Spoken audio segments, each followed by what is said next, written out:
Je pense que tout ça est encore possible et surtout nécessaire, urgent même, si on veut relancer l'Europe, refonder l'Europe. On a eu les pères fondateurs, là je crois qu'on est arrivé à l'âge des petits-fils rebâtisseurs. C'est l'enjeu aussi de cette génération de nouveaux élus, de nouveaux dirigeants à l'échelle européenne, de rebâtir, de repartir pour une construction de l'Europe sur des sujets nouveaux. Mais il faut le partenaire allemand. Et là, vous êtes dans l'inconnu sur l'avenir politique. On est dans l'inconnu parce que, comme vous l'avez souligné, on a les élections qui se sont tenues hier en Allemagne, des résultats qui sont préoccupants d'un côté quand même, environ 90 députés d'extrême droite à Berlin. Troisième force, l'équivalent de notre Front National, aujourd'hui avec l'AfD, donc ça va quand même rebattre certaines cartes dans la vie politique allemande. Donc on dit ce soir, moi je suis incapable de vous dire ce soir quelle sera la coalition. Donc je lis comme vous qu'on irait vers une coalition avec les libéraux, éventuellement les Verts. Les libéraux sont contre ce que vous avez énoncé en début d'entretien, à savoir le budget de la zone euro, le ministre... Mais les Verts sont pour. Les Verts sont pour, donc voilà. Et tout ça peut prendre des semaines, des mois, et donc contrarier le plan d'Emmanuel Macron pour refonder l'Europe ? Écoutez, moi je pense surtout que c'est une question allemande d'arriver à un contrat de gouvernement. Ça peut prendre des mois, au-delà des semaines. Donc on aura certainement un gouvernement, en tout cas un contrat de gouvernement dans les prochains mois au niveau allemand.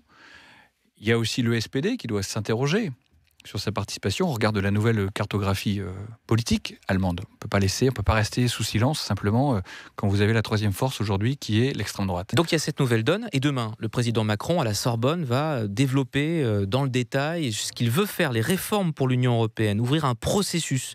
C'est le terme qu'il utilise. Est-ce que vous pouvez traduire en termes concrets ? Qu'est-ce que c'est l'Europe concrète de Macron ? Écoutez, l'Europe concrète de Macron, c'est surtout se poser une question essentielle. Qu'est-ce que nous voulons faire ensemble ? Qu'est-ce que nous sommes prêts à faire ensemble ? Qu'est-ce qu'on est prêt à partager ? Est-ce qu'on est prêt à reparler de souveraineté à l'échelle européenne ? Est-ce qu'on est prêt à parler de solidarité ? Donnez-nous un exemple concret, un dossier sur lequel ça pourrait avancer. Regardez la souveraineté numérique. On parle des GAFA aujourd'hui. C'est quelque chose qu'on connaît tous dans notre quotidien. Les géants Facebook, du numérique. Google, Amazon. On se rend compte qu'on n'a aucun acteurs européens dans cette question-là. On se rend compte aussi que les acteurs américains qui passent pour être très sympathiques, qui nous demandent chaque matin comment on va, quelle est notre température, font commerce de toutes ces données.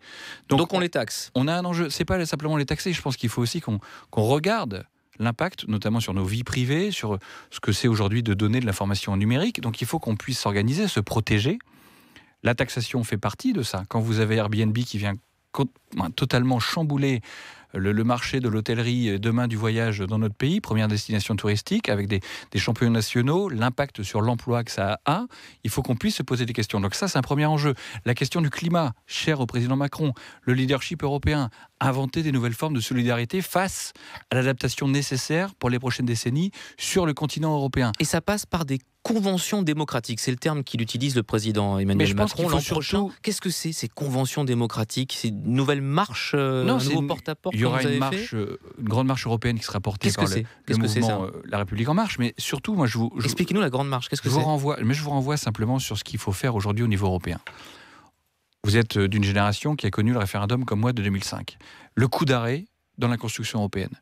Une construction un peu clandestine, via des règles, des normes, mais sans adhésion populaire, citoyenne, démocratique. Aujourd'hui, cette question-là, elle est posée. Qu'est-ce qu'on veut faire de l'Europe ensemble ? Est-ce qu'on maintient toujours ce projet de paix, de prospérité ? On se rend compte aujourd'hui dans un monde turbulent que ce ne sont pas du tout des notions vides, comme on a pu le croire il y a ne serait-ce que 20 ans. La guerre est aux portes de l'Europe. Il faut qu'on regarde tout ça de près et qu'on rebondisse ensemble. C'est ça, aujourd'hui, le projet européen qui est devant nous à construire.